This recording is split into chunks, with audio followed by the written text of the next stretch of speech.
All right, so I'll just go out and say he wanted to kill fucking Dante in the first movie, and he did it in the third movie. So we got that out of the way. Sorry if I just but it's been out a number of years.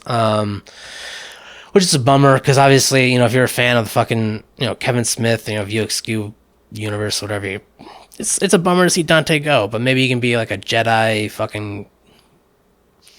Force Ghost or whatever the fuck they're called.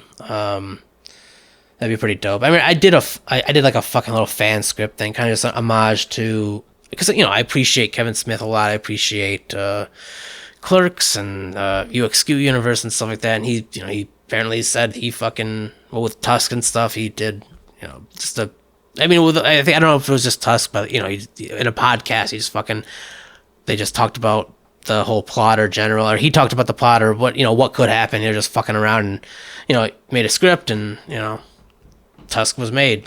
So anyway, so this movie seems, I mean, the last couple of movies he's made were definitely geared towards his family and his friends. Like even Reboot, I feel like was kind of like obviously like a love letter to Jason. Honestly, thinking about it, whereas Yoga Hose was a love letter to his wife and daughter. It was particularly obviously his daughter, but I mean, it's showing. If I'm just telling you right now, like if my wife made a fucking movie for my daughter, I would be fucking pleased as punch. I'd be like, that's fucking beautiful, man. That's beautiful. So, I mean, anyway. So with Clerks 3, let me just look up the actual actors' names, the characters, because I'm terrible with that kind of shit. So we got Brian O'Halloran as Dante Hicks, Jeff Anderson as Randall Graves, Marilyn Gigliotti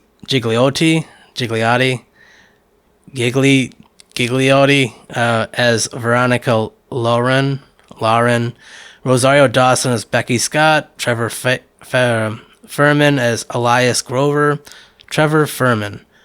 I'm pretty sure it's probably, or it could be Furman, like pheromone. But anyway, Elias, I fucking love Trevor. He's fucking great actor. Jason Mewes. I mean, they're all great. I just, honestly, Elias, funny character.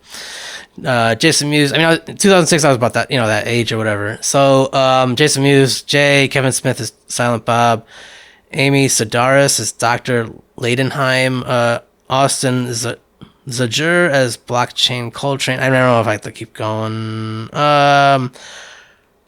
Yeah, I mean, there's plenty of people. Jennifer Schwalschelbeck Smith, that's Kevin's wife, as Emma Bunting, which I guess she is kind of a sort of important character. Harley Quinn Smith as Millennium Millie Falcon, which I think she only appears at the very end, I think. Doesn't even matter. Ben Affleck is Boston John. Michelle Buteau as Lisa. Mark Bernardin as Lando. Kate Micucci as Mary. I'm assuming it could be Masucci or Justin Long as Orderly. Justin Long's fucking awesome, man. And there's plenty of other people. I guess they have, Fred Armisen, Sarah Michelle Gellar, Freddie Prinze Jr., Bobby Monahan, yep. Melissa Benoist, Chris Wood, Anthony Michael Hall, Danny Trejo, Ralph Garman, Brian Quinn, Sal Volcano, James Murray, and Joe Gatto. I mean, there's fucking plenty of other fucking motherfuckers, man. Scott Mosier, Ethan Suplee, I mean, this fucking, it says, John William, Cohee London, okay, let's just, fucking might as well finish it. Smith's mother, Grace, Jake Richardson, I hope I said everyone's fucking name, man, god damn. I mean, Kevin's known for that. I mean, that just shows how cool of a guy he must be, that people have no problem cameoing it. Of course, obviously, I wish that Rosario was in it longer, but her fucking schedule's tied up. She's a super famous actress now. I mean, realistic. It's just being. I mean, at the time. I mean, definitely at that time. You know what I mean? So with fucking what's the star? I watched that movie. I watched her series twice. I can't remember what the fuck it's called right now with the Star Wars. Fuck, Ahsoka. So starts off with a typical, I mean, just the typical day in the clerk's life. Randall's giving Elias shit. Randall has a heart attack. It's hinted, the doctor hints that most men at this age might be prone to having heart attacks. Randall's ends up being okay. Decides, what is it called? Near-death experience. I mean, that's literally what it was. Near-death experience, and then has a cathartic fucking idea or whatever. I don't know, man. Fuck. I can't think of it. I'm sorry. I can't think of every fucking goddamn word out there. So, comes up with the conclusion, maybe, I've watched so many movies, I could make my own movie, or I think Dante says that to him or whatever, and he's like, yeah, it's a fucking beautiful idea. So, light bulb idea. And this is kind of, so with Zach and Mary make a porno, that's just, it's kind of an homage to making films and stuff like that, even though it goes into the porn industry and stuff, where this one is just kind of Kevin's just his retelling of sorts of, in another way, because obviously it doesn't start, that's not how, well, it doesn't, because obviously he wasn't, he was in his 20s, or even maybe late, I'm sure his late teens, early 20s or whatever, when he, I think it might have been actually mid 20s. I can't fucking remember when he made fucking Clerks. Not in his 40s or 50s when he had a heart attack and decided blah blah blah. So he decided at a younger age, just willy nilly, I'm gonna fucking make a movie because that's awesome, whatever the fuck. And slackers, blah blah blah, all that shit. So, there's they go through plenty of montage scenes. Dante has to essentially grovel to an ex-lover who hates him because he really wants to do something for his friend because he feels bad. And also, this is something that since day one, just figuring out what do we want to do. And Randall's never really had any, he's just kind of follow along, whatever the fuck, they did the crime fighting. I think they talk about it in Clerks too, I believe, crime fighting, or they want to do crime fighting. So they started doing,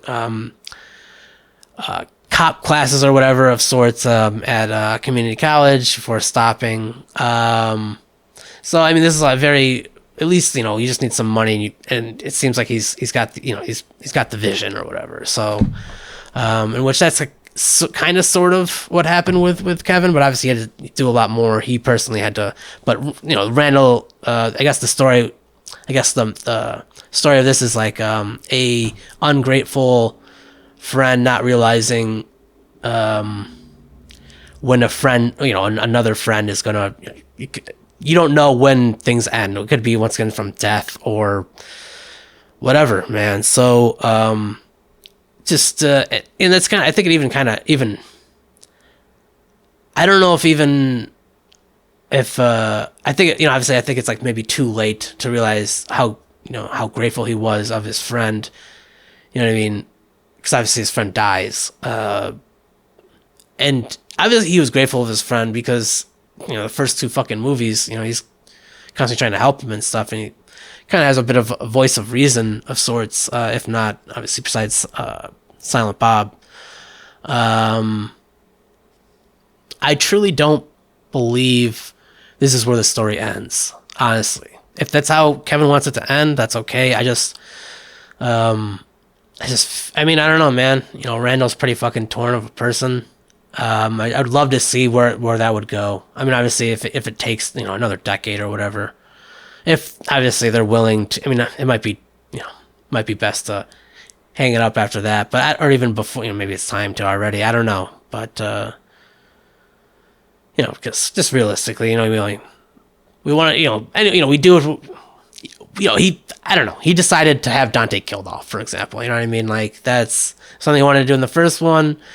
Why he did it, maybe just to show, once again, with the third movie, just the realities of just you never know when your time's going to go. And you don't, and I guess especially in the first movie, it's just kind of why be stuck in a fucking convenience store when there's a chance that you actually might get fucking, they might rob it, you might get robbed and you'll get killed over, just some, a couple like cigarettes or something like that, or just like $150 in the fucking cash register, some, or 450, whatever the fuck you end up with fucking by the end of the night. Unless you change out, every 6 hours or whatever the fuck, into a safe, whatever. But, I mean, the first movie, I imagine, once again, that was just like, a pretty blunt, full, way of Kevin saying, do what you want to do, because like life can be taken from you at any moment. And this movie kind of that message comes back, because obviously he pulled it back. He pulled that ending away, and it's hilarious because theoretically, well, I guess you definitely couldn't do it in the third movie, because that's like part of the plot. Well, I guess you could he could shoot the ending different. He could shoot the ending different if he wanted to, because I mean technically he did it in the first one, and I don't know, man. I mean, I did like I said, a fan script or whatever, where it could be either a movie or a series, like a TV series, which is something he's always wanted to do. He's said many times, which is okay. You know what I mean? It's very difficult, I imagine, to fucking, especially a TV series, like 6 episodes, something 7, 8, whatever the fuck, even 4 episodes, whatever. 4 episodes might be a little bit more doable, but you might as well just make a movie by that point. Unless like, obviously 4-hour-long episodes or 4 40-minute, whatever the fuck. Anyway. So, I mean, with the fourth movie, it's be like Randall. Now, obviously, Dante is dealing with the fact that his wife is gone in the third movie. I felt like maybe it'd be a little bit cheesy if Randall's now, feeling the same way with Dante. If there was a fourth movie, he's still kind of like moping around or whatever, trying to find his next friend or whatever. And I made a script or whatever for what that could potentially happen or whatever, but it's Kevin Smith's IP by the end of the day. So yeah, I know, I love the Clerks trilogy, honestly. I mean, I would say maybe it is a third place thing, just because I wish if Dante didn't die, if literally Dante didn't die, I'm not even joking, I don't know, because I like the second and like the first movie. I already had my gripes with I already talked about my gripes with the second movie, I guess. Which I go really, I kind of go in depth about it. So, but I mean, I really do love Clerks 2. I mean, it's definitely like just a nostalgic movie for me. Same with Clerks 1, Clerks 3. They definitely, I feel like Kevin Smith did a good job. I mean, so I guess I'll leave it with that. I don't, plenty of funny ass scenes. I can't think of a single fucking one. I do think this movie was also just like kind of like a refresher for everyone's memory that are, those that are attached to the View Askew. If, like, once again, he does continue to decide to make View Askew movies, which I imagine he probably is, but we'll see. I don't know. I mean, I imagine he will be. I mean, if not just regular, just movies that, he said he did 4:30 movie. I don't know if that was after Clerks 3 or before. I cannot remember. But I don't know. Obviously it was a nice little return. Nice little, you could easily watch 1, 2, and 3 and not have a problem. I mean, other than, it's a bummer that Dante, I mean, but like I said, if he shows up as like a Jedi Force ghost or something like that, that'd be pretty fun. I mean, he kind of does at the end. He kind of does. But like, obviously they're not talking. He's just kind of chilling, and could be just a memory of what once was. I don't want to think about it too much, because I'll probably start crying. Because that movie, I mean, it's got sad moments, man. But I love Elias, man. Fucking awesome, man. I just, great character. He's just a funny ass character, man. He's just a perfect addition to the rest. You got Jay, fucking also, obviously, come on, man. Like, he's got his own fucking movies, man. Like, he's got 2 movies of his own, so come on. And also, Jay made his own movie too, which I've talked about already. So, which also I felt like was a pretty, great. I mean, great fucking B movie. You know what I mean? Like, obviously, it's not. It's in life, you do what you want, and maybe, I mean, will it turn into a cult film? You never the fuck know. That's it. That's fucking it, man. Like, you never the fuck know what people will latch onto. But I will definitely say, I mean, Jason Mewes got some fucking directing chops for sure. I mean, I just, if you can put out a movie and it's not like complete dog shit garbage, which I do not believe I think it was Madness in the Method or Method in the Madness. I can't remember. I think it's Madness in the Method. I think it's Madness in the Method, but it's a little play on word, whatever. So that movie's just about Jason trying to become a better actor, which is something that's a very humbling experience to do. You know what I mean? Why the fuck would you not want to become better at something that you love, that you're doing? I mean, and obviously you love doing. So, and that's kind of also like a little like how to for anyone that is interested. So, and same with Clerks 3 and, Zack and Mary, a lot of these, so, and, I can't remember if there was really any. There definitely was obviously some nerd commentary like Star Wars-esque or whatever, and obviously updated or whatever. But I just cannot. I've seen the movie about 2 or 3 times, at least maybe 4 or 5. I don't fucking remember, but and I intend on watching it more. But I just want to talk about it a little bit. And then I would like to end it. I don't know, end this review or study, whatever the fuck you want to call it, appreciation. Where I try to just see why I like it. It's just the story or message about friendship, about being grateful, about growth, reflection.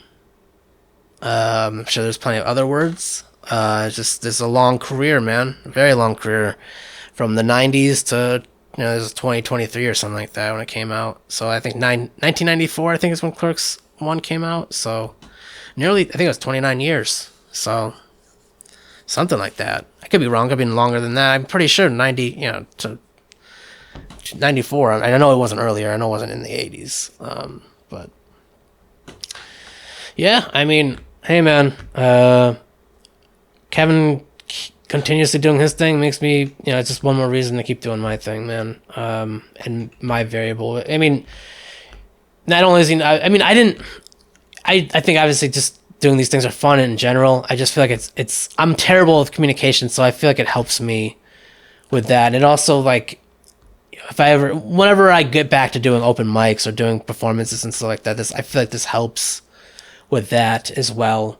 I mainly as a musician, but I also like side, sometimes I just feel like, some commentary, so, I don't know, maybe tell a joke or two, we'll see, or tell a story. So, but Kevin Smith definitely, definitely hero in my books. He's a comedian, he's a writer, host, director, actor, list goes on. So, appreciate what you do, man.